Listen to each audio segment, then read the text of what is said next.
existing and they're kind of living it, and it's a disconnect. But that's normal. It's normal, it's business. Alright, I am gonna start. You go right ahead.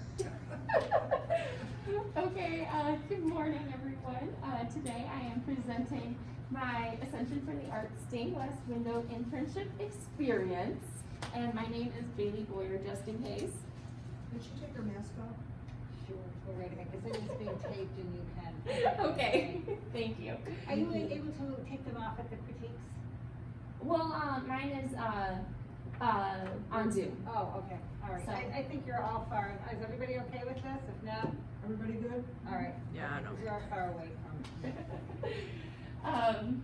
And just to note that I am in the Interior Design Associates program, and I'm getting my Historic Preservation Certificate this spring, where I'm graduating. So just to start with, like, the opportunity, this kind of came to me through Sister Kelly. There was a large window that was broken during a big windstorm around like November, December time this past winter, and this is at the AFTA. So the Ascension for the Arts, which is located in a at the former Ascension Episcopal Church in the historic Linwood district. So that is right on like Delaware, and like it runs parallel with Delaware.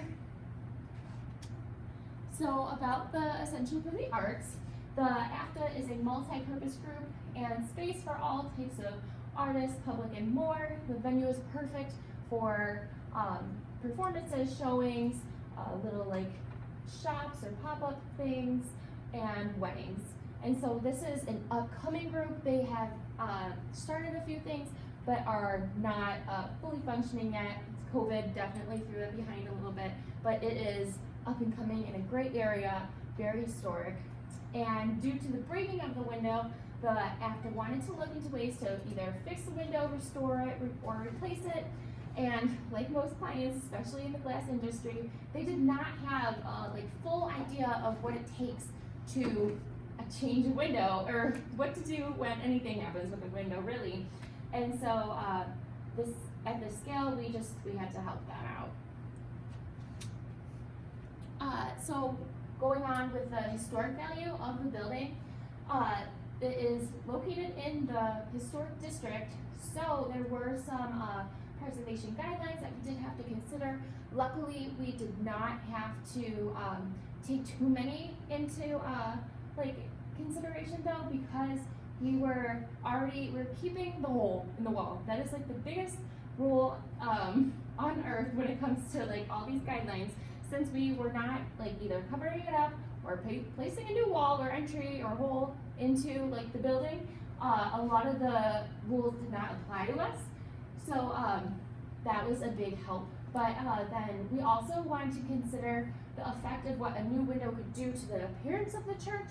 And it's not really a church anymore. It was a church building though, and so with the space, and luckily the Episcopal Diocese, who are the current owners, so the AFTA is leasing from them, they did not have really care in the world about what was being done. They're like, just take care of it, just fix it up for us. So that was great.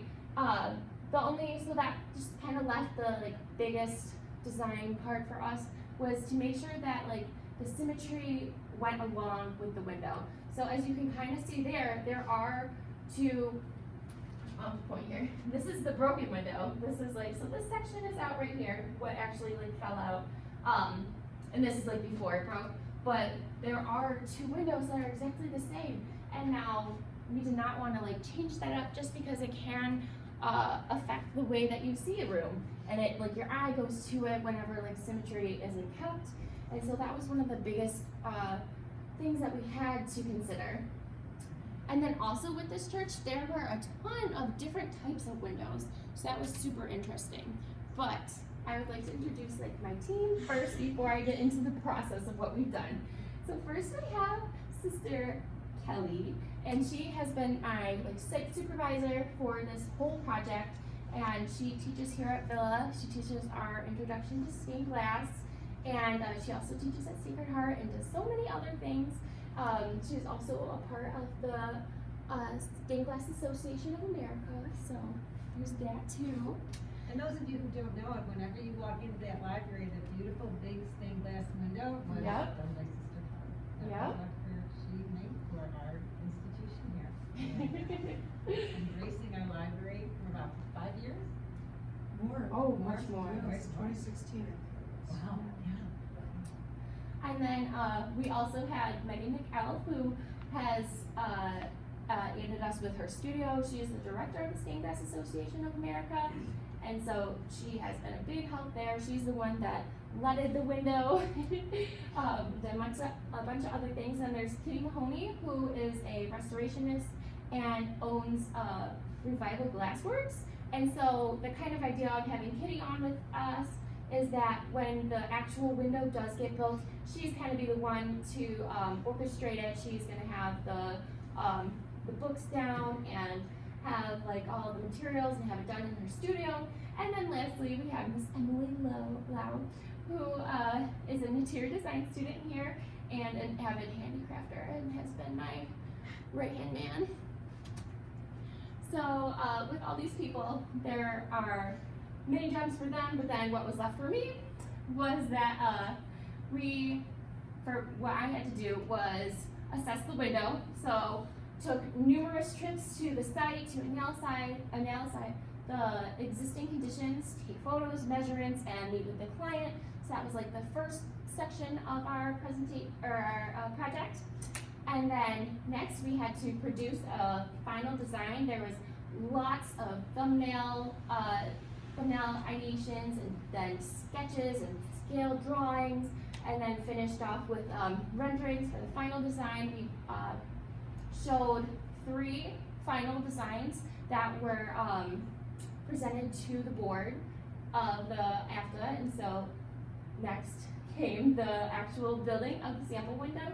They did choose, I'll show you what they chose in a little bit, but one of those designs, and then afterwards, after they chose the final design, we finished up the cartoon, which is like the pattern of the window.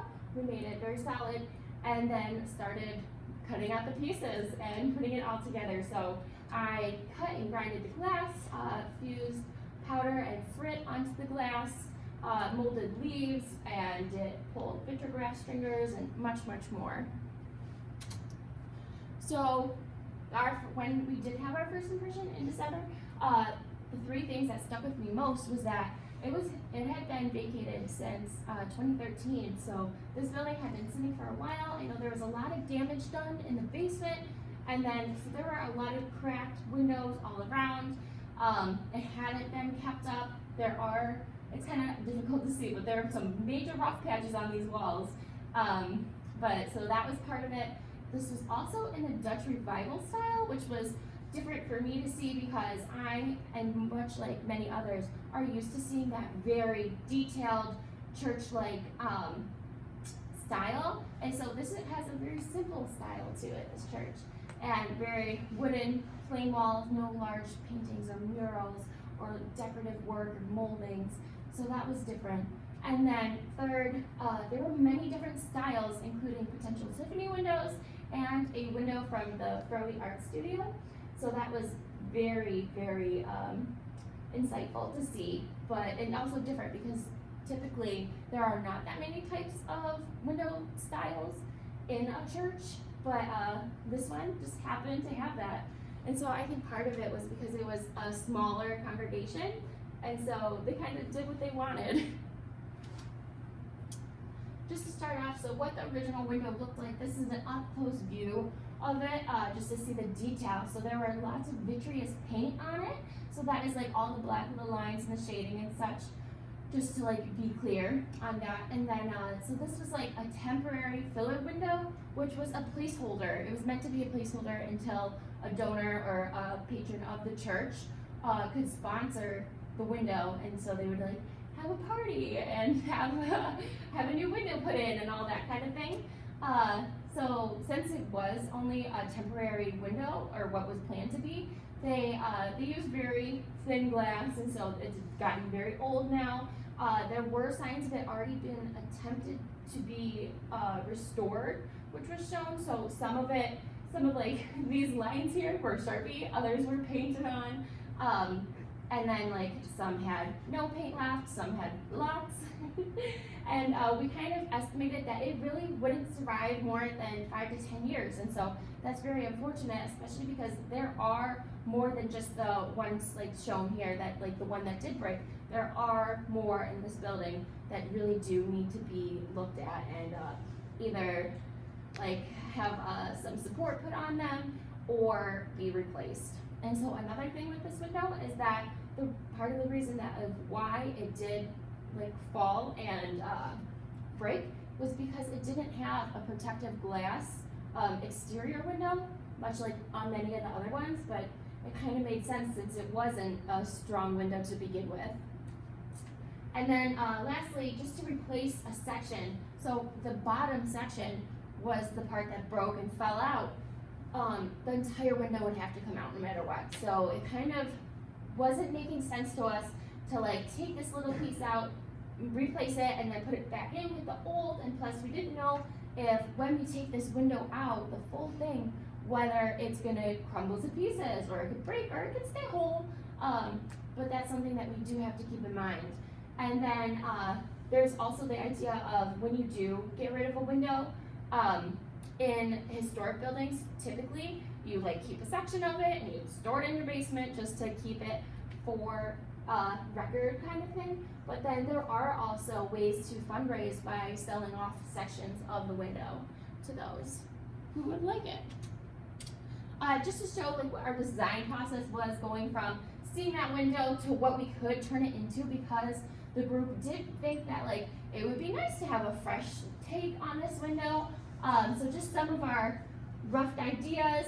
Emily and I brainstormed, sketched, crafted many window designs, and 3 ended up being presented, and I will show you those next. The first one was the ombre design.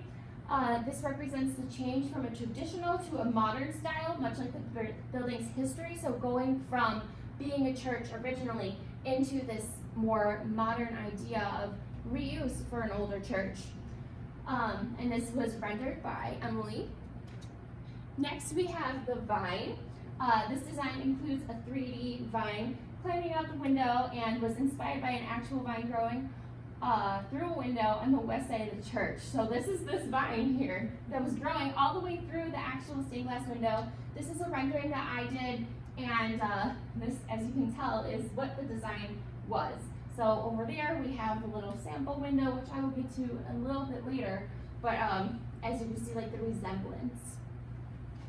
And then lastly, our third idea, which was like the biggest idea, was the idea of a phoenix wing. So the phoenix is known as a bird who rises from the ashes and therefore represents the building and activities that will occur within. The vibrant colors are pulled from neighboring windows to feel the warmth of the wing's energy and the calm clouds-like background. The design also included a hint towards the old window by keeping the original border shape. So it can be a little hard to see just because of the projector, but the like outside border here was from the original window. We wanted to keep that similar look to it, and just the idea of this rendering, because there were 2 windows that needed to be replaced, why not have like 2 ginormous like phoenix wings behind, almost looking as if like it's gonna break through. And so it was kind of like the phoenix is the ascension for the arts and that kind of thing. So the vine design was what was chosen and being continued. The AFTA's board unanimously chose the vine design, and that was in March. So the first thing that I had to do before anything else could start up was choose the glass selection. So that was very fun. We found some great things. Sister Kelly helped us with a lot of the materials. Here are just some examples of the fun glass that we used and chose. Next, what had to be done was firing frit and powder to the white panels. So all of this had to be the same type of glass so that it would all stick together. It was put in a kiln and fired together, so that before it was the powder here, I made a little template to put that on, and then as you can see, like when it was fired and got hard and then kind of how it looked like on the actual one, because this was just like a little sample test. That piece broke and we decided to test it out there. So then after that, we had to pull vitreous glass stringers from a kiln. So what we did is shoved a ton of glass scrap into a pot, like a literal flower pot. And so the pot had a little hole at the bottom, like most do, for drainage. And we stick that in a kiln, which also has a hole in it at the bottom. And we put it up high on like this kind of cage thing. You'll see it in another picture. And then you slowly like start pulling the stringers, and you can wrap them and twist them and twirl them and all that, and they harden as they come down. So like as they're changed to the different air temperature, they harden pretty quickly actually, and you get a bunch of things like this. So it's a little hard to see on the board that all these green stringers are on, because some of them are twirly, some of them are straight, they can be a little wiggly, all sorts of things like that. I have just some more pictures. So this is it. This is like looking up at the kiln like before it started getting hot and such. This is what was afterwards. So after we had already pulled all the glass from it, it cooled. This is what was left. So that was just like the leftover string, and then what the inside of the pot looked like, which was so cool. Unfortunately though, like it would be amazing if you could take that section of glass out, but you can't, because the pot, when it like heats up, it like changes a little bit, and then it cools at a different rate as the glass does, so it was like all shattered on the inside, but it was very cool.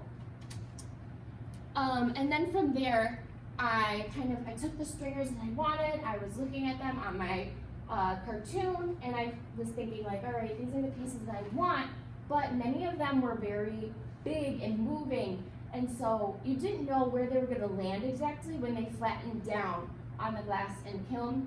So what we did was actually flatten these the way I like kind of wanted them first, so that we could pull them out again, put them onto the window where we like wanted them, and then we would know exactly where they'd be. So when the leaves were put on, we'd know where they'd end up. So like this piece could have been like coming out like here, but you don't know where it's gonna fall. So we flatten these out and then put them down.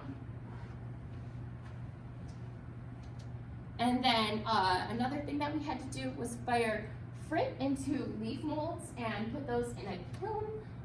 Sister Kelly did this for us, which is a huge help, so special thanks to her. But so this was like the first run through that we did, and you just layer the like glass, it's like powder and like little chunks pieces, almost like crumbs, and put those in there, and then they fire into the mold.